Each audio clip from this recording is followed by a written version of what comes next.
Hello प्यारे बच्चों, mathematics online class में आप सभी का स्वागत है। आज हम चैप्टर नंबर 3 चतुर्भुजों को समझना में एक्सरसाइज 3.3 शुरू करेंगे। तो एक्सरसाइज 3.3 में चतुर्भुजों में समांतर चतुर्भुज, समलंब और क्या है पतंग के प्रकार के चतुर्भुज के ऊपर क्वेश्चन है। तो सबसे पहले हम समांतर चतुर्भुज को समझते हैं, क्योंकि क्वेश्चन नंबर 1 और 2 हमारा सिर्फ समांतर चतुर्भुज के ऊपर है। तो समांतर चतुर्भुज क्या होता है, क्या इसकी विशेषताएं होती है, तो हम समांतर चतुर्भुज बनाते हैं।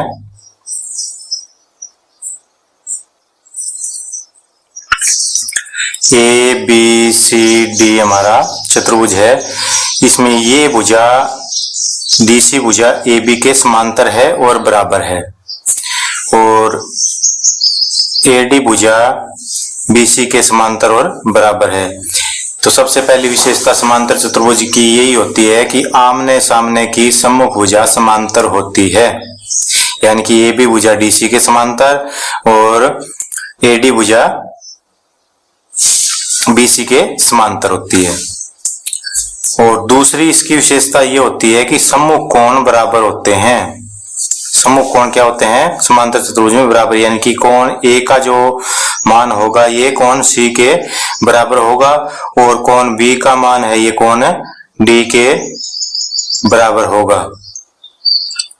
तो ये विशेषता नंबर 2। पहली ये है कि भुजाएं समांतर, सम्मुख भुजाएं आमने सामने की भुजाएं समांतर होती है, भुजाएं समांतर, दोनों भुजाएं समांतर होती है, ये इसके समांतर ये इसके समांतर। दूसरी क्या विशेषता होती है, सम्मुख कोण बराबर,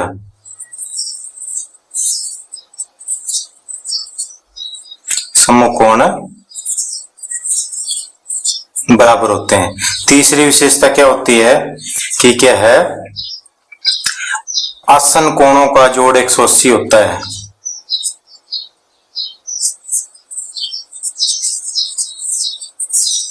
आसन कोण 180 डिग्री। आसन कौन से हो गए, जैसे ए और बी आसन है, बी और सी आसन है, सी और डी आसन है, यानी कि इस कोण का जोड़ 180 होगा, इसका और इसका भी 180 होगा, इसका और इसका भी 180 होगा, और इसका और इसका भी 180 होगा, यानी कि ये और बी आसन कोण है। तो आसन कोणों का जोड़ 180 होता है। उसके बाद में आते हैं विकर्ण पे। ये क्या है, एसी विकर्ण है, ये क्या है आपका बीडी विकर्ण है। तो इसको हम बिंदुदार दर्शाते हैं।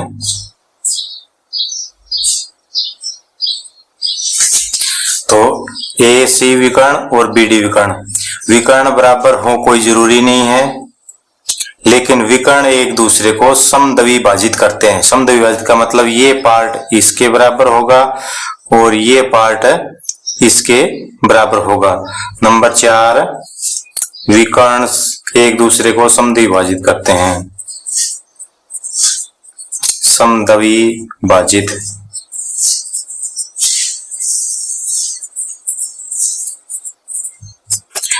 तो ये समांतर चतुर्भुज की विशेषताएं हैं। एक बार दोबारा रिपीट करते हैं।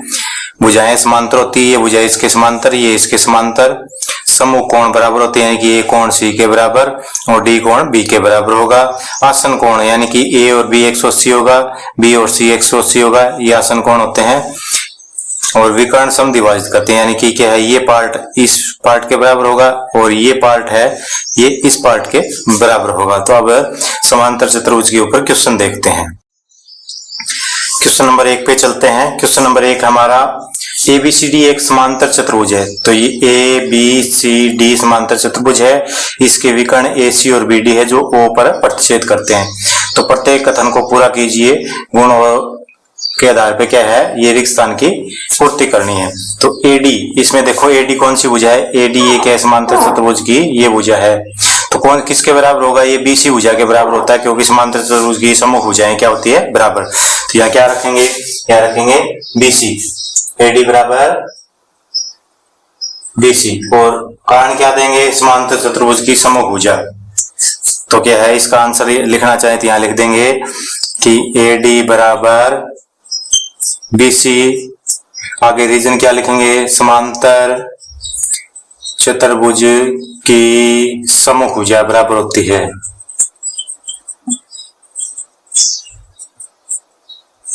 ठीक है। पार्ट नंबर 2,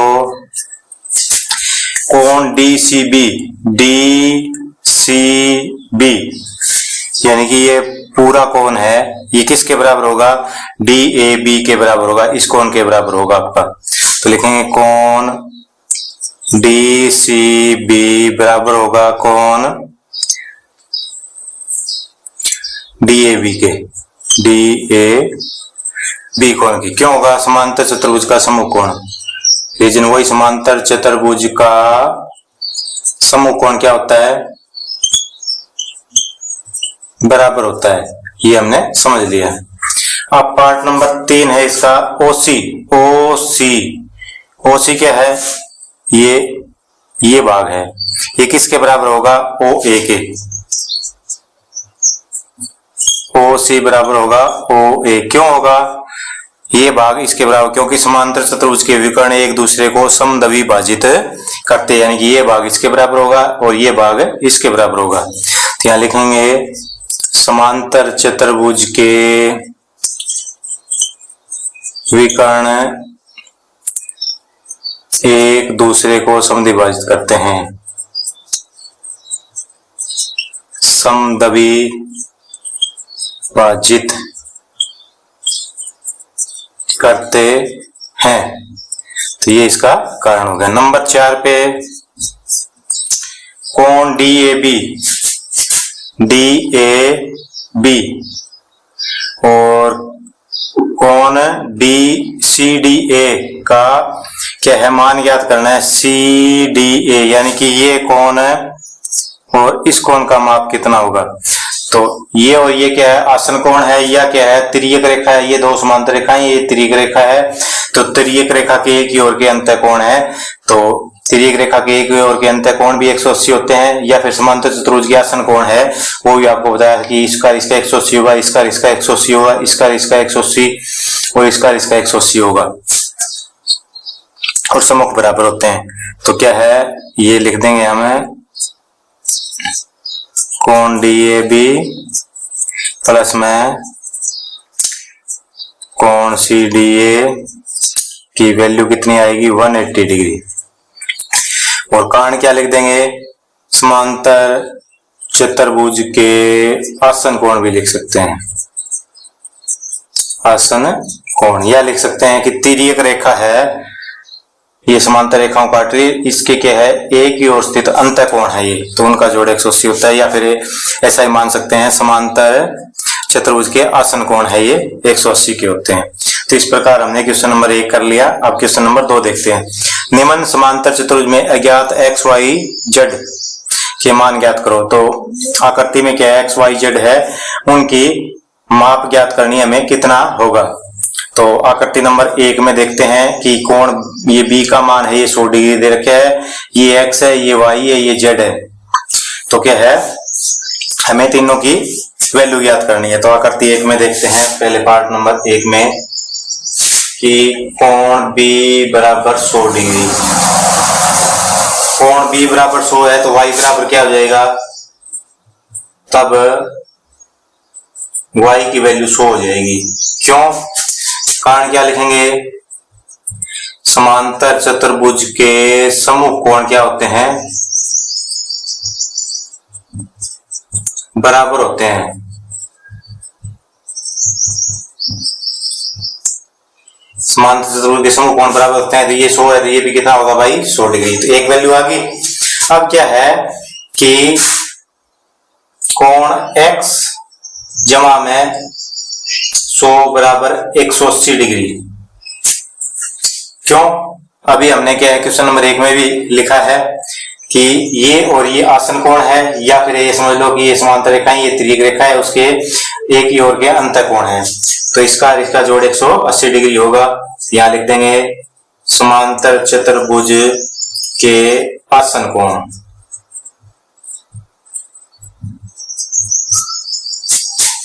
x की वैल्यू कितनी आ गई? x बराबर 180। 100 को दूसरी तरफ ले जाएं, किसी का हो गया घटा का बराबर 80 डिग्री हो गया। यानी कि x की वैल्यू 80 आ गई। तो z की भी कितनी आएगी? बड़ी आसानी से z की वैल्यू भी ज्ञात कर सकते हैं।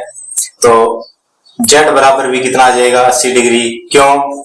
क्योंकि क्या है, x बराबर है z, समांतर चतुर्भुज के सम्मुख कोण। समांतर चतुर्भुज के सम्मुख कोण बराबर होते हैं। तो क्या है, हमारी x की वैल्यू 80 आ गई तो z की भी 80 होगी, क्योंकि समांतर चतुर्भुज के सम्मुख कोण बराबर होते हैं। तो इस प्रकार के आकृति नंबर 1 के x y z की वैल्यू ज्ञात कर ली। अब क्या आकृति नंबर 2 देखते हैं। आकृति नंबर 2 है कि समांतर चतुर्भुज है, इसमें क्या है, इस कोण की वैल्यू 50 डिग्री है, ये y है, ये x है और z है इसका बाहरी कोण, यानी कि ये कोण है ये नहीं है। तो पहले ये ज्ञात कर लेते हैं, इसको क्या मान लेते हैं, तो ये आ जाएगा। तो ये भी निकाल लेंगे क्योंकि इसका जोड़ 180 होता है, ये 50 है तो ये 50 होगा। और उसके बाद में क्या है, तीनों का जोड़ क्या है, चारों कोणों का जोड़ 360 डिग्री होता है, तो ये दोनों आ जाएंगे, तो दोनों बराबर होंगे। तो इस प्रकार के हम सभी कोणों का मान ज्ञात कर सकते हैं। तो समांतर चतुर्भुज में नाम लिख देते हैं इसका ए बी सी डी। तो समांतर चतुर्भुज ए बी सी डी में डी कोण है 50, कोण डी बराबर 50 डिग्री। तब ये कोण कितना ले लिया, 1 नंबर। तब क्या है, कोण नंबर 1 भी कितना हो जाएगा, 50 डिग्री। कारण क्या लिखेंगे, समांतर चतुर्भुज के सम्मुख कोण। तो समांतर चतुर्भुज के सम्मुख कोण बराबर होते हैं, तो ये डी कोण 50 डिग्री है, तो ये 1 नंबर कोण अंदर वाला मानना है हमने चतुर्भुज का, ये इसके बराबर होगा। अब क्या है, जेड कोण आ जाएगा आराम से। तब पहले लिखते हैं कोण 1 जमा में बराबर 180 डिग्री। क्यों, तो हमने लिख दिया कि कोण 1 और z, 1 और z, एक अंदर का चतुर्भुज का कोण है, z है ये इसके बाहरी कोण, तो ये 180 डिग्री क्यों होता है, क्योंकि इसका लिख सकते हैं हम रेखीय युग्म है। ये रेखीय युग्म कोण कितने का होता है, 180 डिग्री का होता है। तो इससे हम क्या है, ये कितना आया है, 50 डिग्री। तो 50 जमा में कोण z बराबर 180 डिग्री, कोण z बराबर 180 का 180 डिग्री माइनस में 50 डिग्री कितना आया, 130 डिग्री। तो z की वैल्यू 130 आ गई। और अब y और x की वैल्यू निकालनी है, तो हम लिखेंगे कोण x जमा में कोण y जमा में कोण एक्स वाई, और एक ये 50 डिग्री है, एक ये कितना आया है 50 डिग्री, प्लस में 1 नंबर आया आपका 50 डिग्री बराबर 360 डिग्री। क्यों, समांतर चतुर्भुज के चारों कोण कितने डिग्री होते हैं, चतुर्भुज चाहे कोई भी हो उसके अंतः कोण क्या होते हैं, 360 डिग्री के होते हैं। तो समांतर चतुर्भुज के अंतः कोणों का जोड़ 360 डिग्री होता है। अंतः कोण हो गया, एक तो 50 डिग्री है, ये भी 50 आएगा क्योंकि क्या इसके सम्मुख है, तो ये 50 डिग्री है, तो ये भी कितना आएगा आपका 50 डिग्री आएगा, 1 नंबर कोण। और x और y क्या है, ये दूसरे कोण है, तो एक्स वाई प्लस 50 प्लस 50 360। अब यहां लिख दें कोण x जमा में कोण y बराबर 360। ये 50 50 हो गए, ये इस तरफ जाके क्या हो जाएंगे, माइनस के हो गए। तो कितना बचा आपका 260 डिग्री बचा। अब कोण x बराबर है कोण y, क्यों, x और y कोण बराबर होंगे क्योंकि समांतर चतुर्भुज के सम्मुख कोण है। तो बराबर कितने कितने आगे, 260 डिग्री की दोनों का जोड़ है, और क्या है दोनों बराबर है, तो कितने हो जाएंगे, 2 से भाग कर देंगे, तो कितना है 130 डिग्री का है। रीजन क्या लिखेंगे यहाँ, कारण है कि समांतर चतुर्भुज के सम्मुख कोण बराबर होते हैं। समांतर चतुर्भुज के सम्मुख कोण बराबर होते हैं। तो इस प्रकार के हमने एक्स वाई की वैल्यू 130 30 आ गई, और क्या है, एक नंबर जो कोण है अंदर का, इसकी 50 आने के कारण इस बार वाले कोण की वैल्यू भी ज्ञात की जा सकती है, क्योंकि इसका और इसका जोड़ 180 होगा।